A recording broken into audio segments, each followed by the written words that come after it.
3 raisons pour lesquelles vous attirez des relations dans lesquelles vous ne recevez pas ce que vous voulez, voire vous êtes rejeté au bout de quelques semaines, au bout de quelques mois, où vous sentez qu'en fait il s'agit d'une relation toxique avec un homme finalement qui est vraiment pas le bon pour vous, et peut-être et certainement d'ailleurs que vous avez déjà répété ces schémas depuis un petit moment, et aujourd'hui vous voudriez en sortir, et je vais vous donner 3 clés.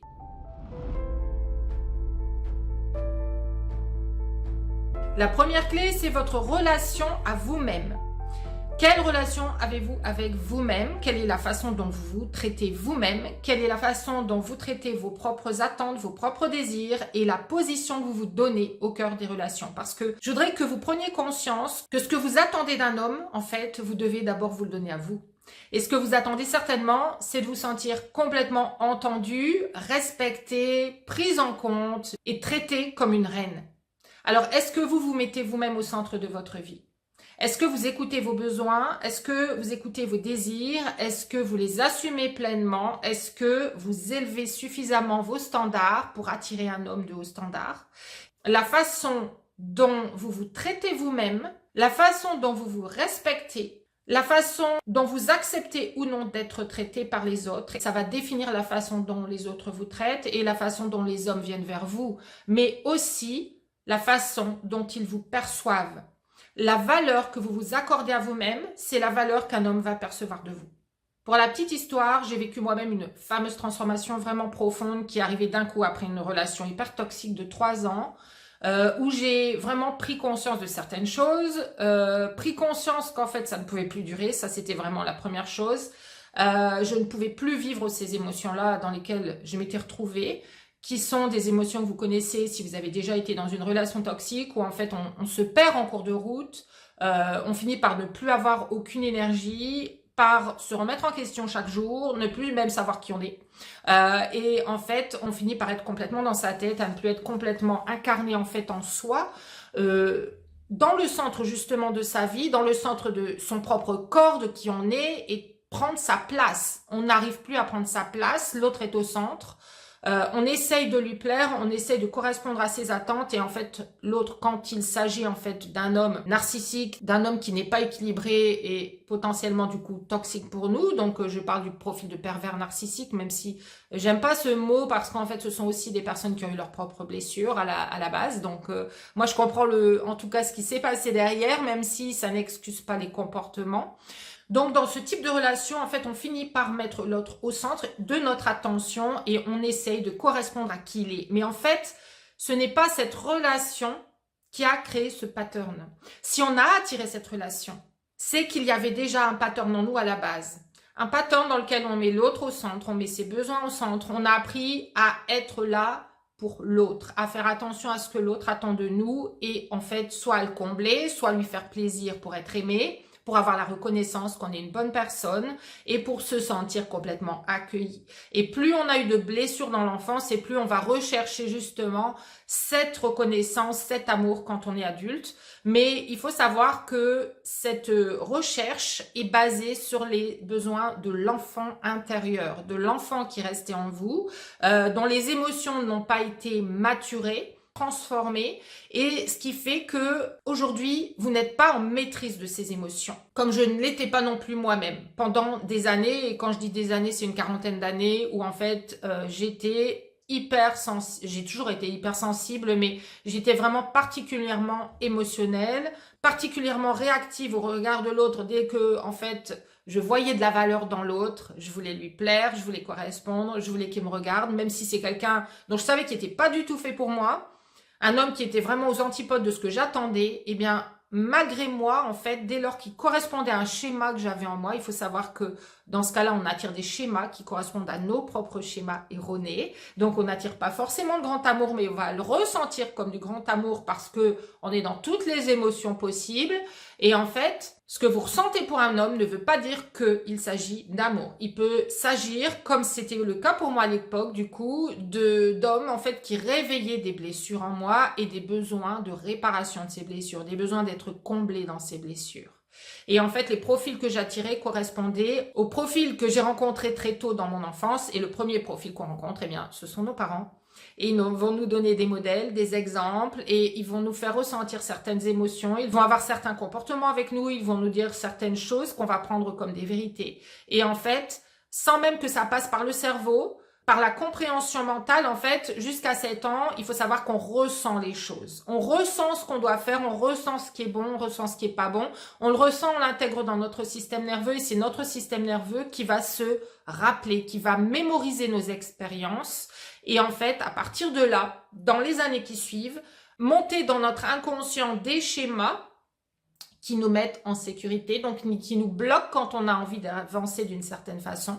Par exemple, quand on a envie de retrouver sa spontanéité, de dire vraiment ce qu'on pense, d'être authentique, d'être vulnérable, de parler de ses émotions, eh bien, on va bloquer tout ça automatiquement, même si on voudrait le faire, on ne se sent pas en fait à l'aise pour le faire et on bloque notre propre expression authentique. Pourquoi? Parce qu'en fait, quand on l'a fait quand on était petite, ça ne nous a pas porté chance.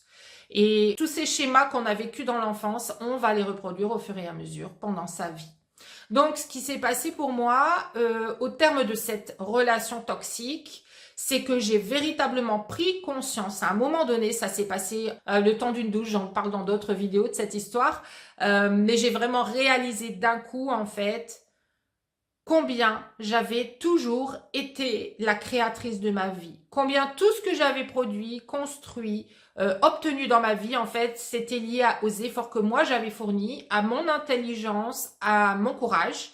Et en fait, on m'avait fait croire dans toutes mes relations que je n'étais pas assez, que j'avais quelque chose à changer pour plaire davantage, mais en fait, je m'étais jamais rendu compte que jusque-là, j'avais tout simplement attiré des profils qui correspondaient à mes propres doutes sur moi-même, à ma propre relation, donc à moi-même, à ce que je me permettais de voir à l'intérieur de moi. Et en fait, ce que je me permettais de voir, c'était plus souvent ce qui n'allait pas encore bien, ce qui n'était pas encore parfait, ce que je devais encore changer. Et en fait, ce jour-là, je me suis repositionnée en fait dans la personne qui voit finalement en elle, mais qu'est-ce qui va bien chez moi en fait? Qu'est-ce qui est génial chez moi? Qu'est-ce que un homme a de la chance d'avoir parce qu'il m'a dans sa vie? Et en fait, c'est vraiment ce dont j'ai pris conscience à ce moment-là, c'était de ma valeur personnelle. De tout ce que j'avais construit sans l'aide de personne, de tout ce qu'on m'avait dit qui finalement résonnait seulement avec mes peurs et mes doutes à l'intérieur, mais qui ne reposait sur aucun fondement, puisque quand je regardais vraiment les choses dans le concret, en fait, j'étais une personne qui était vraiment très capable de construire sa vie et qui n'avait besoin de personne. Et c'est ça qui a tout changé.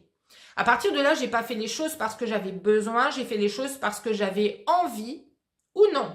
Et en fait, la phrase qui m'est venue ce jour-là, c'est « Mais en fait, je ne dois rien à personne. Et à partir de maintenant, si quelqu'un rentre dans ma vie et qu'il ne voit pas ma valeur, qu'il ne voit pas la valeur de ce que je lui apporte, qu'il ne voit pas la valeur de tout ce que j'ai construit, y compris éventuellement habiter dans ma maison, y compris partager mon quotidien, y compris avoir mon attention, obtenir mon temps, obtenir des conversations avec moi, eh bien, cette personne, elle a intérêt à avoir ma valeur. Et je ne veux plus jamais de personnes qui entrent dans ma vie et qui ne voient pas ma valeur. C'est terminé. Et en fait, ce jour-là, je l'ai senti dans mes tripes, je l'ai senti jusque dans mes cellules, jusque dans la moelle de mes os. Et je savais que c'était déjà fait à partir de ce moment-là. Et c'est devenu un repère, en fait, pour tout ce que je veux manifester dans ma vie au quotidien. Quand je ressens quelque chose jusque dans mes cellules, jusque dans la moelle de mes os, je sais que c'est déjà manifesté, c'est déjà fait. Parce que ce qui s'est passé à partir de ce jour-là, c'est que 3 semaines plus tard, par des concours de circonstances, des synchronicités incroyables, je rencontre mon compagnon actuel 3 semaines après que j'ai eu mon immense shift à l'intérieur, qui était au-delà d'un shift mental, qui était véritablement un shift énergétique. C'était qui j'étais devenue dans mes cellules, dans mon énergie, dans ma vibration. À partir de là, j'ai commencé à poser des limites. Et ça, c'est mon deuxième point. Apprendre à poser des limites, c'est indispensable. Ça montre quoi? Ça montre que vous vous respectez vous-même. Et encore une fois, ça a à voir avec votre relation à vous-même. Est-ce que vous vous respectez? Est-ce que vous dites oui quand vous pensez et quand vous ressentez oui? Ou alors est-ce que vous vous sentez des fois obligé de dire oui alors que vous pensez et ressentez non? Quelque chose en vous dit que c'est pas bon, quelque chose en vous vous dit que cet homme n'est pas fait pour vous, quelque chose en vous vous dit qu'en fait vous n'avez pas envie d'aller par là, mais en même temps de perdre cet homme et cette opportunité peut-être d'être en couple enfin avec quelqu'un. Et en fait du coup, vous dites non à vos limites, vous vous dites non à vous-même, vous dites oui à cet homme pour ne pas le perdre. Et ça, c'est la porte ouverte à tous les abus, c'est la porte ouverte aux relations qui ne sont pas faites pour vous, qui sont complètement erronées. Puisqu'en fait, vous êtes dans une expression de vous qui est elle-même erronée.